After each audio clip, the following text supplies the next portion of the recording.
Então, vamos lá. Hoje nossa aula é uma aula de revisão, como vocês sabem. E nós vamos falar um pouquinho mais, né? Já vem um tempo que a gente vem abordando esse conteúdo sobre o espaço político da Europa.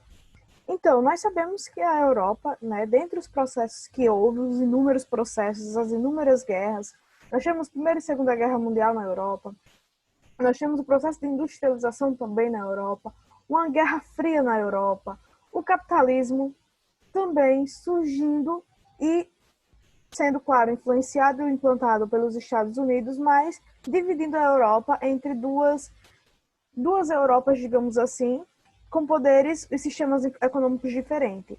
Um ocidental, capitalista, e outro oriental, socialista. Então, tudo isso, todos esses processos sempre foram muito intensos no continente europeu. A Europa, dentre os continentes, sem dúvida, foi um dos que mais passou por esse processo de remembramento e fragmentação. Pergunta: o que é remembramento e o que é fragmentação?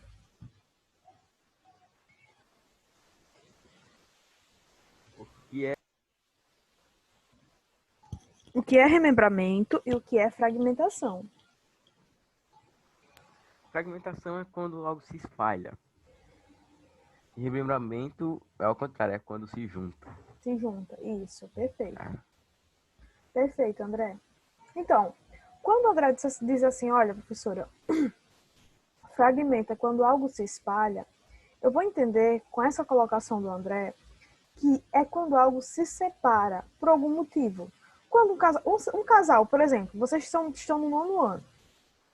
Quando vocês veem um casal se separando, por que eles se separam? Eles se separam É, porque não estão se dando bem. isso. Agora, Exatamente. Alguma coisa está errada. Alguma coisa entre aquele casal não está fluindo, não está sendo coerente, compatível. Então, eles se separam. Da mesma maneira acontece com os países. Na Europa, há separações porque os países têm interesses diferentes. Então, esse interesse diferente, só um minutinho. Ai. Eita Deus, que vontade de espirrar. Desculpa, gente. Essa fragmentação, esse processo de fragmentação, ele ocorreu exatamente por isso. Pelo fato de países não estarem se dando bem, não estarem tendo um objetivo em comum. Então, houve um processo de separação. Então, em uma definição mais precisa, né? Olha aí, o que é remembramento? Acontece quando áreas fragmentadas ou separadas, políticas ou economicamente, sofrem um processo de unificação. Ou seja, tem um objetivo em comum. O que aconteceu? Durante as guerras, várias nações se separaram. Eu tive ali um processo de fragmentação. Muitos países tinham objetivos diferentes, lutavam. Existia guerra entre esses países. Então, houve aí uma Europa fragmentada. Após a guerra, principalmente após a Segunda Guerra Mundial, houve-se um novo processo. Foi o processo de unificação, de remembramento. Esses países que ficaram esfacelados, ou seja, ficaram quebrados por causa da guerra, começaram a pensar em alternativas, em meios que ajudassem a se reerguer. Claro que os Estados Unidos estavam em meio a tudo isso, com aquele plano Marshall. Nós vamos ver mais à frente. Mas aí esses espaços econômicos da Europa começaram a pensar em práticas de unificação. Por exemplo, a União Europeia é uma dessas práticas. Então, a União Europeia foi um desfecho desse longo processo. Então, após a Segunda Guerra Mundial, alguns estados decidiram se unir. Essa união, ela foi impulsionada, ela foi fermentada. Não é a palavra fermentada, mas ela foi incentivada, a palavra correta é essa, principalmente incentivada pelos Estados Unidos. Então, os Estados Unidos chegou na Europa, a Europa estava um desastre, um caos, tinha destruído muita coisa, muita gente tinha morrido, os países tinham investido muito em poder bélico, ou seja, em armamento nas guerras. Então, tinha-se uma Europa quebrada em todos os sentidos, econômico, social e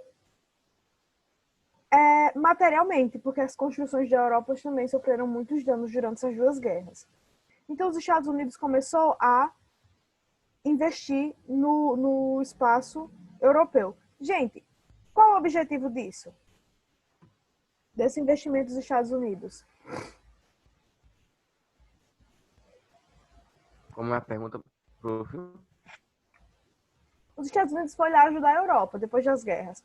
Qual o interesse dele? Isso ganhar dinheiro, né? Ter lucro também. Ter lucro. Ninguém ajuda só por ajudar. É muito difícil. Ô, André, às vezes, na geografia, a gente estuda e olha da seguinte maneira as coisas. O mundo, né?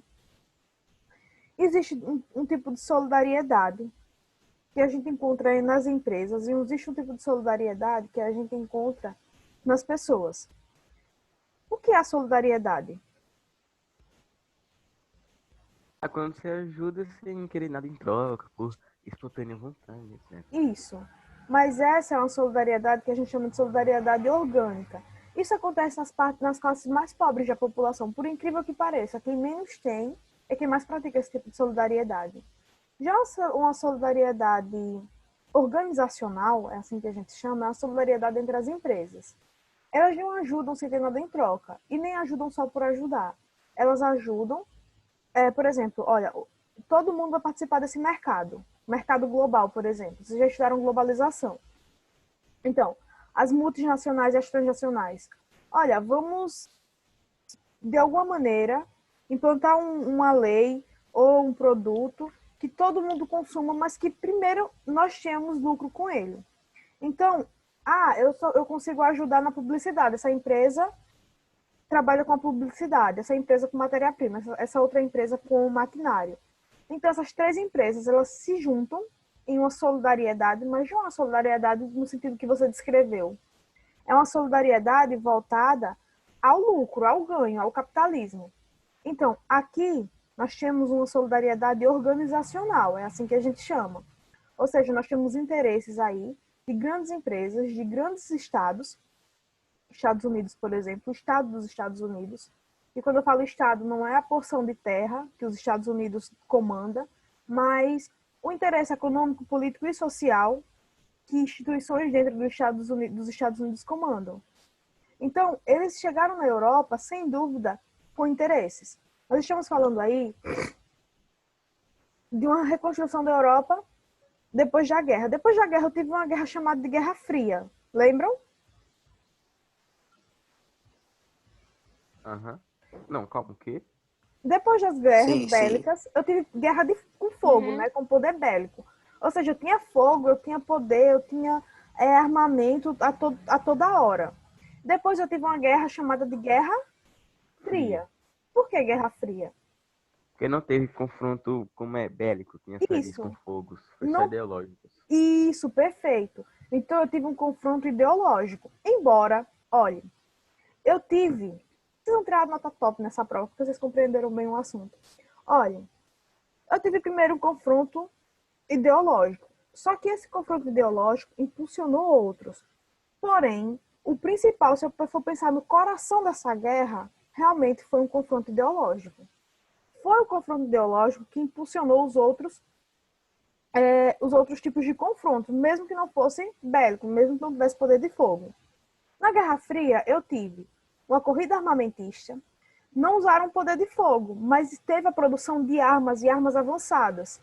Eu tive um conflito também tecnológico, uma disputa tecnológica, tanto que se desenvolveu muitas tecnologias durante a Segunda Guerra Mundial e durante a Guerra Fria.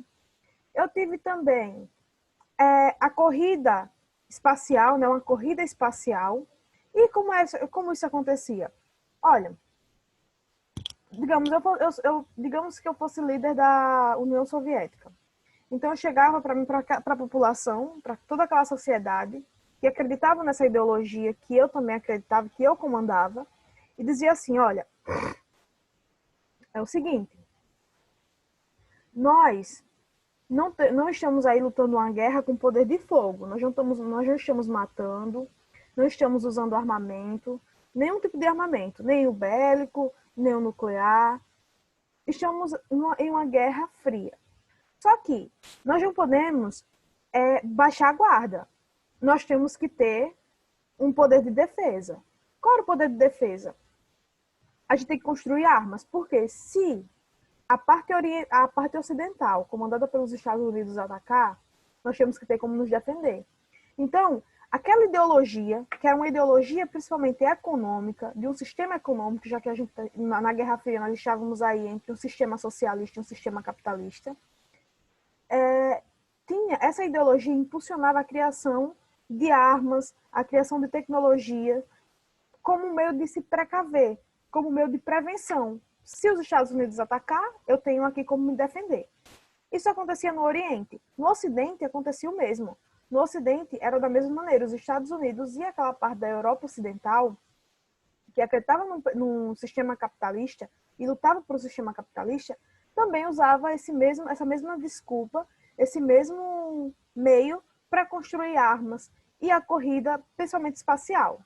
Sabemos que o Ocidente, os Estados Unidos, né, junto com aquela parte ocidental da Europa, ganharam. Capitalismo é o sistema em vigência, ou seja, é o sistema que a gente usa para comprar, para trocar, para sobreviver. A gente não chega e diz assim, eu chego e digo, André, olha, plantei feijão esse ano. Meu feijão deu uma safra top, foi muito boa a minha safra. Eu já tirei o suficiente para mim sobreviver. Durante um ano eu tenho feijão para comer durante um ano. Tu tem farinha aí, tu produziu farinha, sobrou excedente da sua farinha. Ou seja, você já pegou a parte que você ia precisar e sobrou, porque a gente pode trocar o excedente. Eu posso trocar o meu excedente de feijão pelo seu excedente de farinha. Então, não é assim que acontece.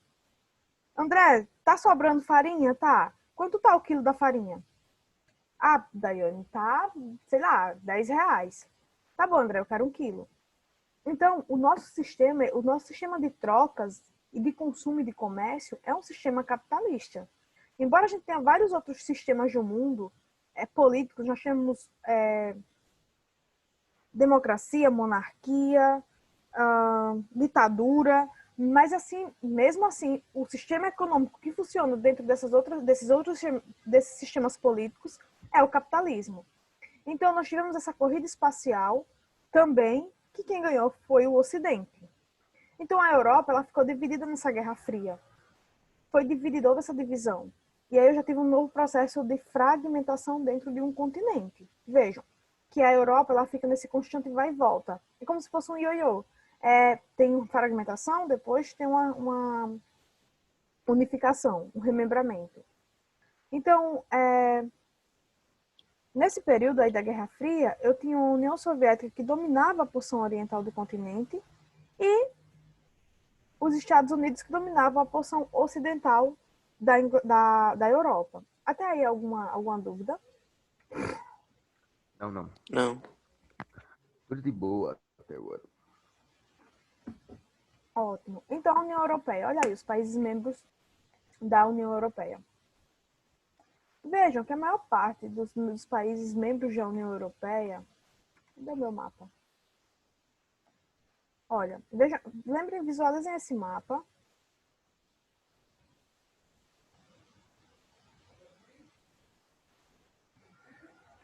E observem esse. Então, a maior parte dos países que formam a União Europeia se encontra na parte ocidental. Alguns países tentam entrar na União Europeia ainda, mas não conseguem, como, por exemplo, a Turquia, a Geórgia. São países que não conseguem entrar na União Europeia por alguns tipos de conflitos. Então, nós vamos falar daqui a pouco sobre a União Europeia em si, sobre a formação da União Europeia de novo, mas vocês lembram daqueles conflitos que nós estudamos, que alguns países tentavam entrar na União Europeia, mas não conseguiam? Por que a Turquia não consegue entrar na União Europeia?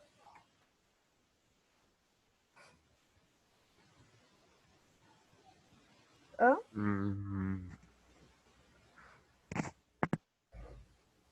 Porque não batia com as características dos países da União Europeia. Ou sei lá. teve briga com os países lá, algo do tipo. Abraão e Maila. Porque tem Maísa, Maila, Maíra. Aí eu fico confundido. Mas mais.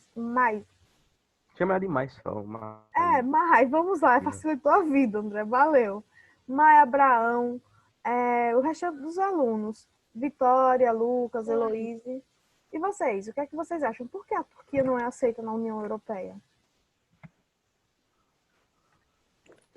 Sei lá, deve ser por conflitos ou então por causa sei lá, da moeda deles, pode ser diferente. Como é o nome? No caso, você acha que é por um motivo econômico? Algum motivo econômico ou conflitos. O restante da turma, o que acha? Também acho. Então, Econômico eu não sei tanto, porque os países da Europa é tudo parecido, a economia, mas isso. não sei. Olha, se a gente for pensar numa Eu economia, acho que a Europa é muito rica. ela é mesmo. É um continente bastante rico. O que... Hã? Gente, o que é que Não tô acontece? nada não. Eu ouvi acho que alguém deixou o áudio ligado, eu ouvi uma voz externa. Mas deve ser da casa da pessoa. Vamos lá. Gente, o que é que acontece com esses países? Olha, a Europa, ela vem passando por um processo de desenvolvimento intenso e duradouro. Ou seja, já faz muito tempo que a Europa vem passando por esse processo de organização do seu espaço geográfico, do seu território. Quando a União Europeia surgiu, ela surgiu como uma tentativa de unificação do continente, dos países desse continente.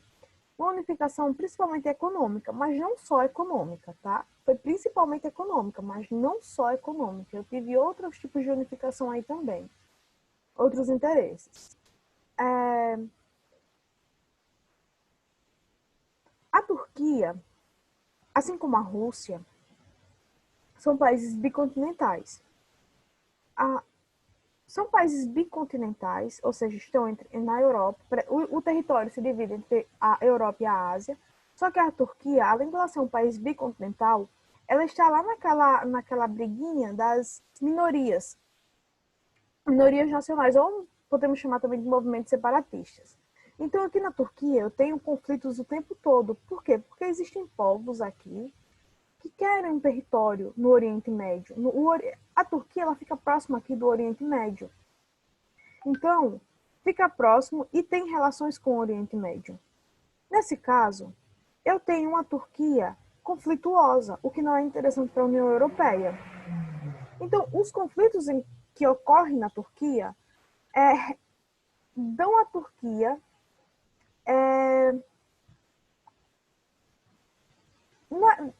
tira, na verdade, da Turquia a possibilidade de participar de um bloco econômico que é a União Europeia por conta dos conflitos. Então, não é instável demais para participar da União Europeia e eles não querem isso.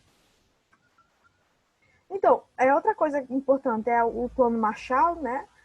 Os Estados Unidos, em 1947, lembrando que a guerra terminou em 1945, e aí em 1947 os Estados Unidos chegam com um Plano Marshall, que é uma tentativa de reconstrução da Europa, principalmente do sistema produtivo europeu. Com isso, os Estados Unidos quer implantar ali todo o seu sistema econômico, que era o capitalismo, que era e que foi e que é ainda o capitalismo, né? E aí tá no mundo inteiro esse sistema. Além disso, tem algumas regiões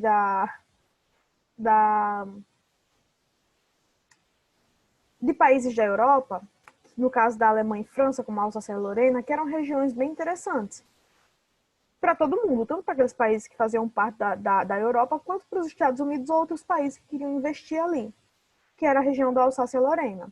Então, embora nós tivéssemos esse processo de unificação da Europa, de remembramento, internamente ainda tinha muito conflito.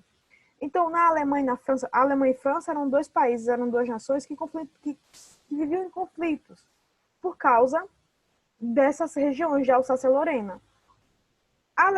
Ora a Alemanha queria ter domínio dessa região porque ela era lucrativa, ora a França queria ter domínio dessa região porque era lucrativa. Então, por muito tempo, teve-se conflitos internos dentro da Europa. Isso acabou quando a França decidiu dizer assim, olha, a região está no território tanto da Alemanha quanto da França, então vamos fazer o seguinte, vamos dividir, vamos rachar meio a meio o lucro dessa área.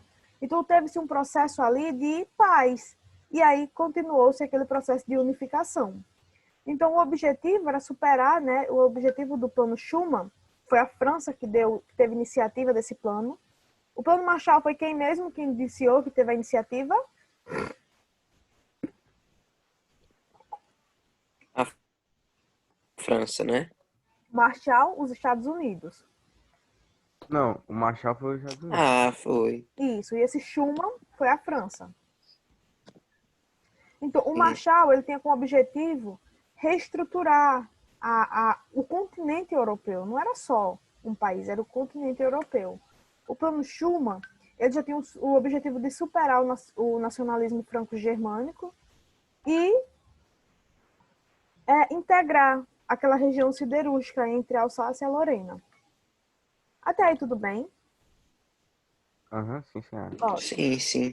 Eu vou dar uma passadinha só no conteúdo da União Europeia, na formação da União Europeia. E aí eu vou terminar a aula, tá bom? Faltam só alguns minutinhos. Vamos lá. A União Europeia. A União Europeia é um bloco econômico, como todos vocês sabem. É o bloco econômico mais avançado que eu tenho. Ela é uma união monetária e um mercado comum. Não esqueçam disso, tá? A União Europeia, ela é uma união monetária e um mercado comum. Então, a União Europeia ela não surgiu assim como União Europeia, de um dia para o outro. Ela teve um processo, né, de crescimento e modificação.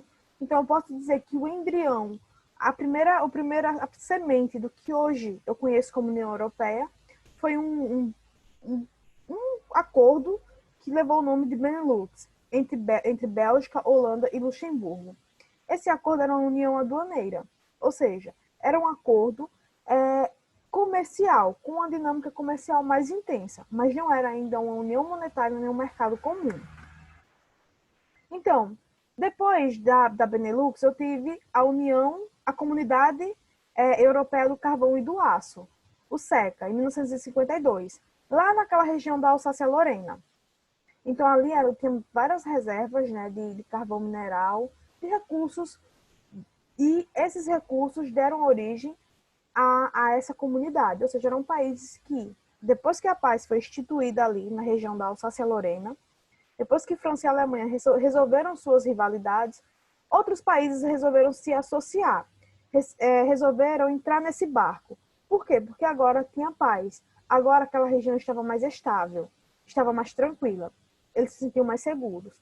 Então, se na Benelux eu tinha Bélgica, Holanda e Luxemburgo, agora eu tenho Bélgica, Holanda e Luxemburgo, os que formavam a Benelux, mais a França, a Alemanha e a Itália, formando o que eles intitularam de Comunidade Europeia do Carvão e do Aço. Professora, qual era o objetivo dessa SECA? Era assim que era chamado. Estabelecer um mercado siderúrgico comum. Então, na Comunidade Europeia, depois disso eu tive uma Comunidade Europeia, a CEE, ou o Mercado Comum Europeu. Era formado pela Inglaterra, Irlanda, Grécia e Dinamarca. E se na SECA eu tive o objetivo de estabelecer um mercado siderúrgico comum, aqui eu tenho o interesse da ampliação dos acordos econômicos entre esses países. Então vejam, a Europa, com a União Europeia, está passando por um processo de remembramento e também de dinamismo econômico. Estão começando a ampliar a economia. Em 1957, eu tenho o Mercado Comum Europeu, MCE, ou CEE, que é a Comunidade Econômica Europeia, pode ser chamado assim, formado por esses países que eu já disse para vocês. Só que, em 1989, eu tive a queda do Muro de Berlim, ainda tinha resquícios daquela Guerra Fria, daquele confronto ideológico. Quando o Muro de Berlim caiu, quando houve, né, a queda do Muro de Berlim, houve também a possibilidade de uma dinâmica econômica mais intensa e mais fluida também. Então, eu tive a ampliação ainda mais dos acordos econômicos, eu tive uma maior ampliação desses acordos. Ô, gente, vocês tinham com dúvida? Não, senhora. Não. Tudo bem? Estou correndo assim um pouco na aula hoje, porque é uma revisão de um assunto muito longo. E aí vocês ainda vão ter aula. Eu te dou uma corridinha no assunto. Mas, se vocês tiverem dúvidas, é só para a aula. Professora, eu tô com dúvida, não entendi, que eu volto, tá bom? Tá de boa. Até agora. Então, em 1992, não é tão distante, é até que recente. Eu tive a união a formação do que eu chamo hoje de União Europeia. Só que a União Europeia vem lá do Benelux, foi a primeira semente. É como se esse Benelux tivesse sofrido metamorfose. E aí, com o Tratado de Maastricht, eu tenho essa formação da União Europeia. Em 2002, o euro passa a entrar em circulação na UE, né? Não é a unidade de emergência de Arapiraca, por favor, se eu colocar o UE, entendo que é a União Europeia. Não é a unidade de emergência.